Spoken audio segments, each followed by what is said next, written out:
Thank you, Dr. Solis. And ever since Dr. Solis came on board a few years ago, his passion obviously has been workforce development, workforce programs, and he really has given us a lot of latitude and support, and our board as well, to expand our operations, to expand beyond just traditional apprenticeship programs. And we're doing that. And you'll hear today that we are doing not just manufacturing anymore, advanced manufacturing. We're getting into non-traditional areas like legal assistant, veterinary technician, and so on and so forth. And there's a lot more to come. And the reason I bring that up is because we all rely on help, and definitely these are U.S. Department of Labor registered apprenticeship programs that you're going to hear about, and we cannot do it alone. A registered apprenticeship program needs a training provider, which we at South Texas College provide, but we also need industry partners. For those of you who are industry partners, including our panelists, thank you very much for taking the time to be here. And speaking of DHR, I do want to give a very big thank you to DHR for providing the breakfast and sponsoring that today. I appreciate that. Definitely one of our biggest partners, currently doing both registered apprenticeship and IT apprenticeship with South Texas College, so thank you, DHR. And I do want to mention to everybody, we do have stations over here with some of our staff, robotics and other areas of expertise with our subject matter experts. If you want to, please, during our break, take a look at some of the high technology that we have over here. So going forward, let me introduce our next speaker, Mr. Dudley Light. And I do apologize that the agenda does say Texas Workforce Commission, but that's just a little oversight. Not going to blame anybody. But it happens. But he is actually with the U.S. Department of Labor. He's the regional director of oversees 11 states. And this is the gentleman who essentially is the metal when it comes to us submitting apprenticeship occupations for approval. Without his signature, our programs do not get approved by the U.S. Department of Labor. Mr. Light actually started as an apprentice way back in his younger years. He was actually a carpenter apprentice, and that's how he started his career. And so here's the living proof of the success, or actually a success story of an apprentice who started as a carpenter. He went on to work as an educator. He went on to help thousands of veterans get into apprenticeship programs throughout his career.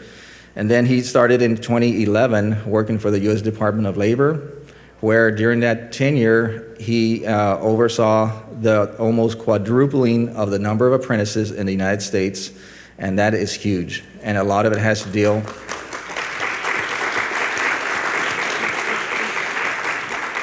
So we're talking about a young man who actually started as an apprentice, helped thousands of people become apprentices, and now continues to help establish and create and register apprenticeship programs like with us at the Department of Labor.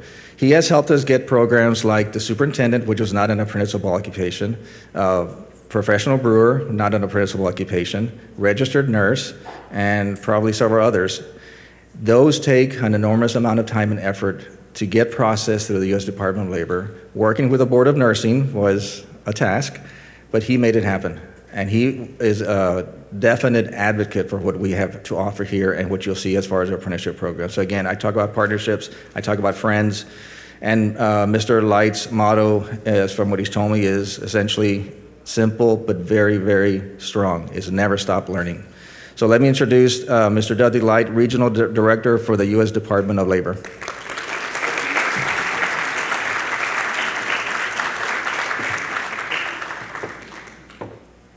If you're not aware, this is National Apprenticeship Week. We have over 2,000 events just like this going on throughout the country, probably over 500 proclamations. We got a proclamation from the governor, we got a proclamation from the mayor of Houston, proclamation from a number of mayors around the country because of the economic impact of what apprenticeship does. One of the things that we'd like to do, or we almost have to do, is myth busting. Because there's a lot of myths about the registered apprenticeship system. We are not in conflict with higher education. We are higher education. In the past, as you heard, I've been around for a long time.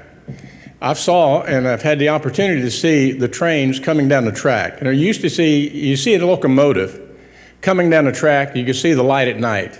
And you thought, I still got 7 or 8 minutes because I can hear from way off. I've got time to get out of the way, do what you're going to do. That changed. Technology is changing it. There's more computing power in your iPhone, smartphone or whatever, than there is in the computers that put a man on the moon. And that's in a short period of time. We've had a number of things throughout our history that have changed our history. Japan attacking Pearl Harbor. 9/11 changed our transportation industry. COVID changed the way we educate people, changed the way people work. I can remember that when the technology came out with the beepers, boy, that was the neatest thing that ever happened. Oh boy, now I can call Desi, I can just send her a text message, she'll call me back. And then who remembers the Blackberries? Guess what? Now I can text, I got a text from Desi, and now I can text her back. Then the cell phones, and of course the internet. And now we have AI. Technology drives the vast majority of what we do in every field possible. Instead of a freight train coming down the track, there's a super fast train coming down, and you either get on board or you get ran over. And you don't have time to stop and think and evaluate and figure out where it's going. We know the economy is booming. We've got record unemployment. We got more people working today, but we also have more people retiring today than ever before. So our workforce is kind of shrinking. We have to educate our workforce.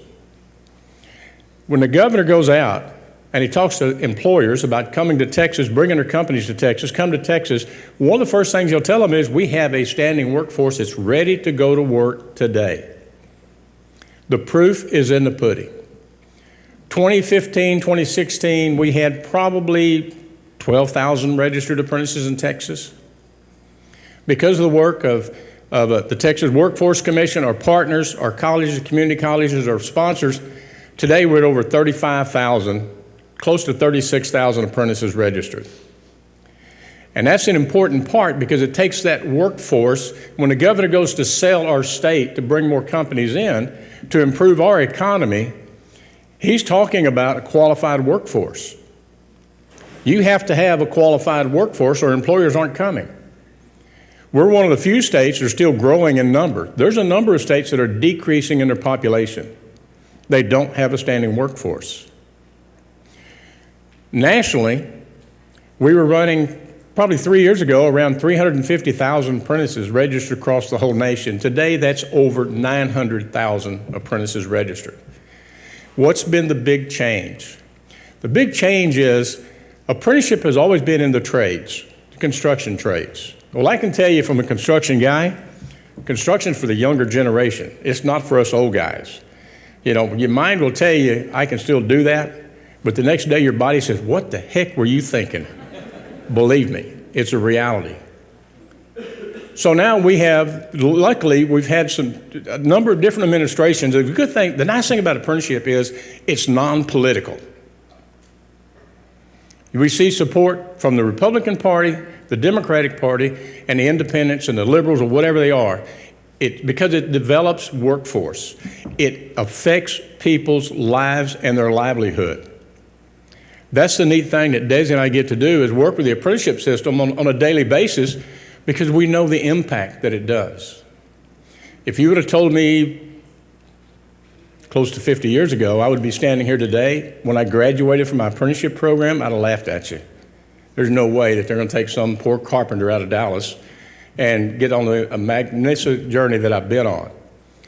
But I can tell you it's happening today across the nation. We're seeing more and more occupations. The old days, it was the construction crafts, period. That was it.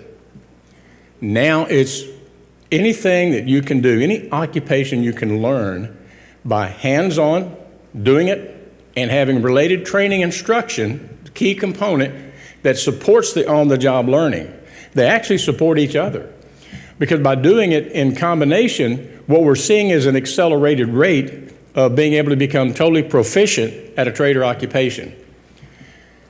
We're delving into new industries. The healthcare industry, Desi can tell you, that was a nightmare because we were having to get total industry change. And it's not because we didn't know what it would do, but going to the nursing boards and convincing nursing boards that apprenticeship will work, it really made a lot of sense. You go through school, you go through nursing school, you do clinicals, you get out and you become a practitioner. We use different terminology. They call them precursors. We call them journeymen. So convincing the nursing boards that it would work and staying within their basic structure was a challenge. And it is with almost every new industry that we go into today. We have over 1,400 approved occupations. All the occupations in the registered apprenticeship system are vetted through the industry.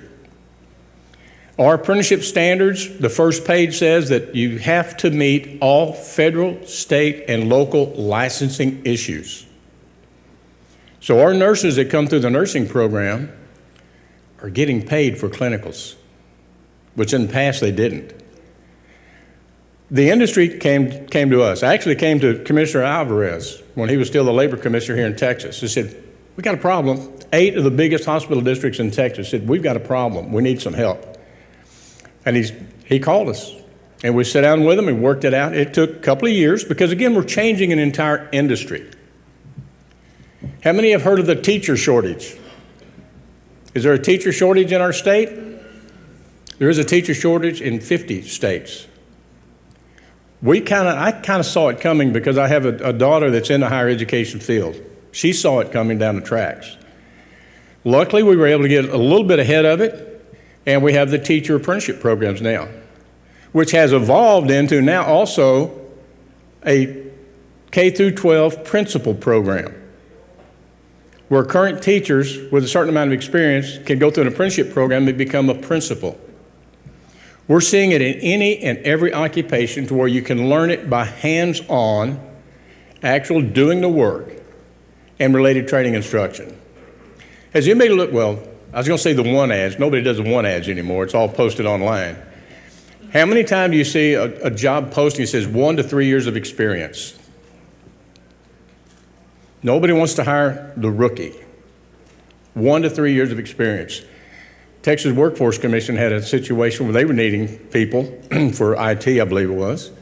They posted 1 to 3 years of experience. They got very few applications. They started their apprenticeship program. They re-advertised it, no experience necessary. And 2 days, 3 days, the website crashed. People applying for the position. Remarkably, they all had 1 to 3 years of experience. Now, I don't know why they didn't apply in the first place, but they didn't. I use a lot of personal examples.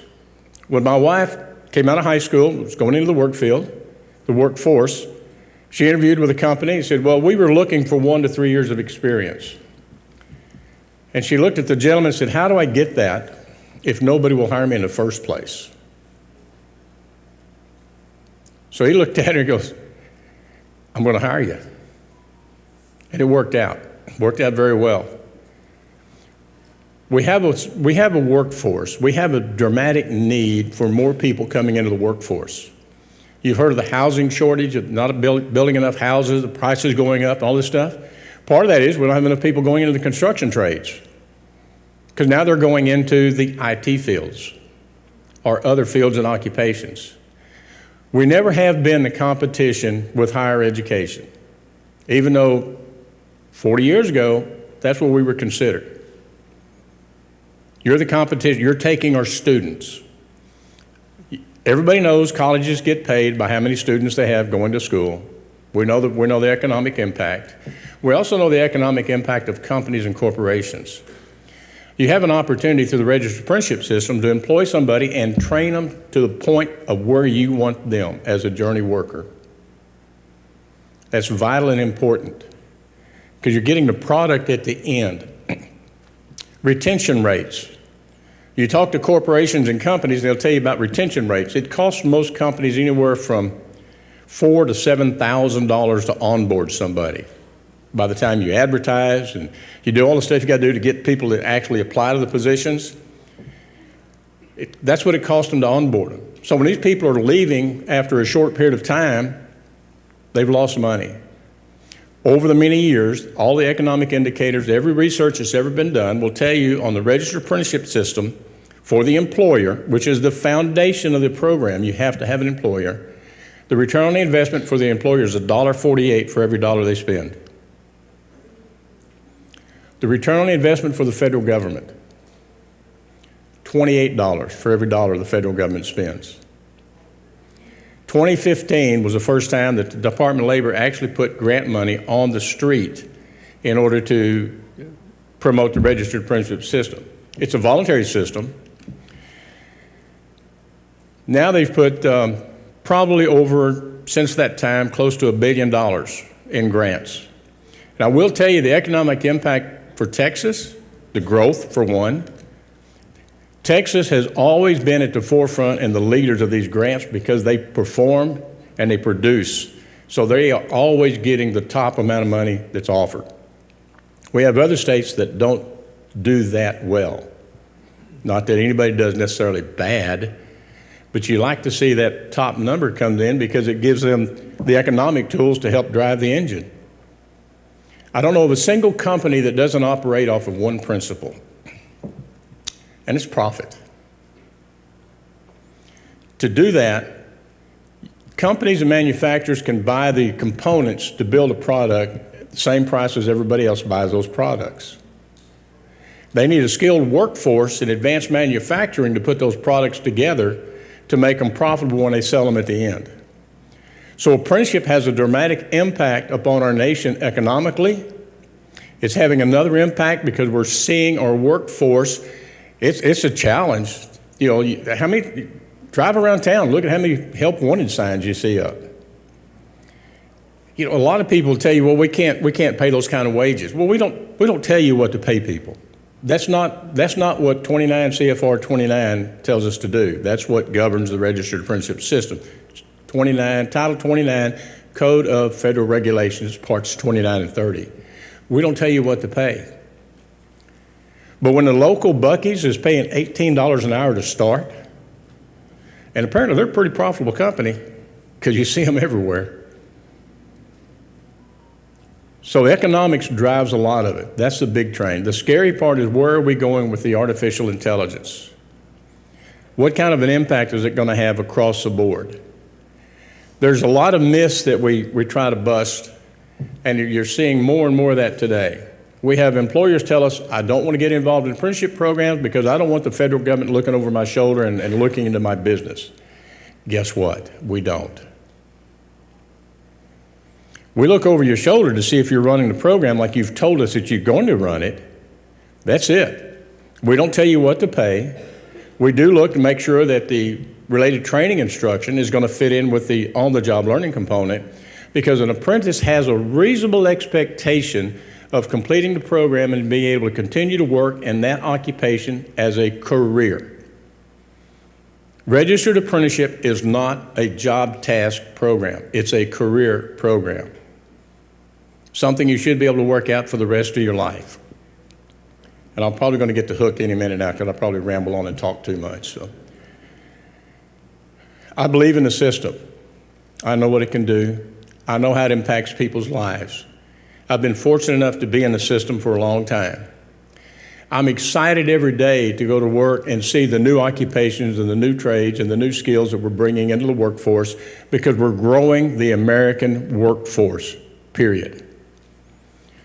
We're going to be stronger nationally.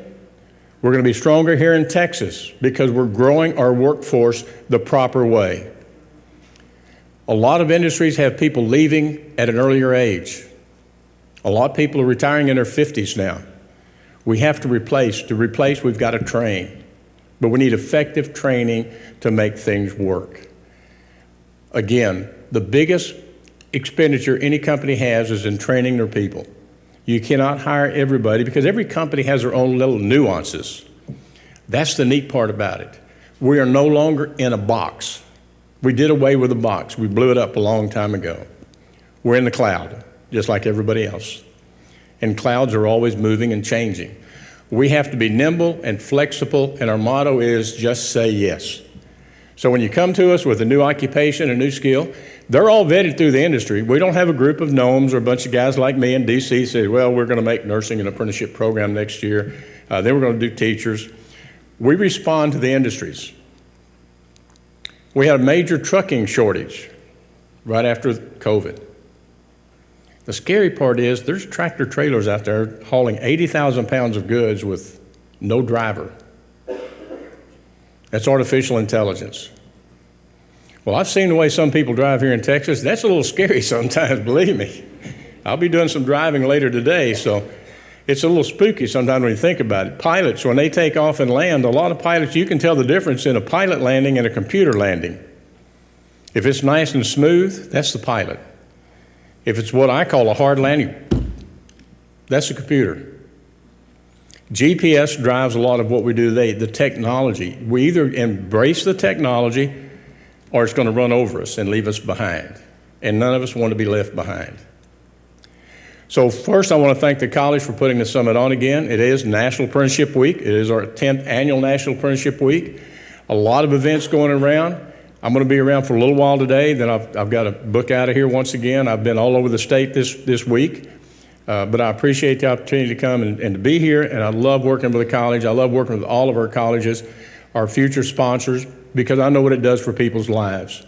We positively affect people's lives because we make them more employable across the board, which makes them more successful so we can climb and build our middle class. So if anybody has any particular questions of me right now, I'd be more than happy to answer them. Yeah, we're going to give a couple of minutes. If there's a question, we have someone.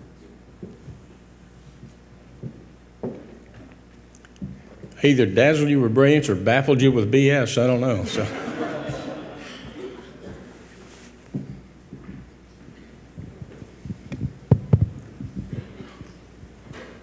All right, I guess I'll get this started here. Regarding new careers in apprenticeships, especially in South Texas, could you give us one example of one trend of industry that you see that is one that does not have one yet, but should or is about to here in South Texas? Apprenticeship. Oh, well, that's a tough question. That is a good question. It's hard for us to tell because, again, you hate to say we're reactive, but we're reactive to the needs of the industry. We're reactive to the needs of the employers. We're looking at it. We know that today there are more policemen retiring earlier. COVID changed a lot of things. The mindset of our nation has kind of changed the way people react to things. Texas is still a pretty friendly state. There are some areas that are not as friendly as Texas is. So people are getting out. The teacher shortage was driven by COVID. Teachers got out of the industry because they got tired of it. They got, their goal, and I don't know if a single teacher goes into that industry because they want to affect people's lives, want to make better lives for people. They love teaching. Unfortunately, because of COVID, the way it changed, so we saw the way the whole industry had to change in order to make things work. We had to change. Our workforce now, we're in the office 5 days a week, and we telework the other 5 days. We're able to do that because of the technology. Desi will tell you, we're a phone call away. We're an email away. We text each other all the time. I get emails from our national office. I got one a couple of years ago about 11:30 my time in Dallas. So I texted them back on the phone real quick and said, "What are you doing sending emails at 12:30 DC time?" And the reply was, "What are you doing answering emails at 11:30 your time?" It's what we do. Industries, we've had a number of sprints. One of them was the transportation industry. After COVID, we needed truck drivers terribly, terribly bad.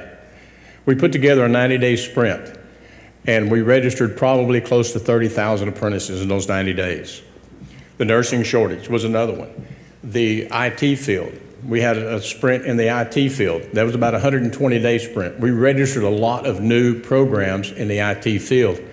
That's a field that just amazes me in one point. I got a call from a sponsor of the day, said, "I have a new employer and I can't get their wages to fit into what we call RAPIDS, it's our registration system, because they had their rates for employment between $18 to start and $32. This one company is a specialty company. They start them at $106 an hour. So when I called the IT folks, they said, "Which company is it? Because I want to go to work for them." It's amazing. But Now, there's not an industry out there that we cannot do a registered apprenticeship program in today. Again, the key component, we have to have the employer. We have to know the wages and what have you they're going to pay. We need the related training instruction and the on-the-job learning. But the employer is a key component because they're the individuals who are going to employ the apprentices. So that's a key factor. So there's really every industry you can think of that's out there. And I've always kind of gone over this. If you can learn it by actually doing it repetitively and become, one of the key words you're going to hear now today is going to be proficiency. I can train you to be able to meet a competency. But if it takes you 2 hours to complete that task, but the industry will only be able to collect for 30 minutes from the customer, you're unemployable. So you're going to see proficiency added to that. Because again, what are companies driven off of? Profit.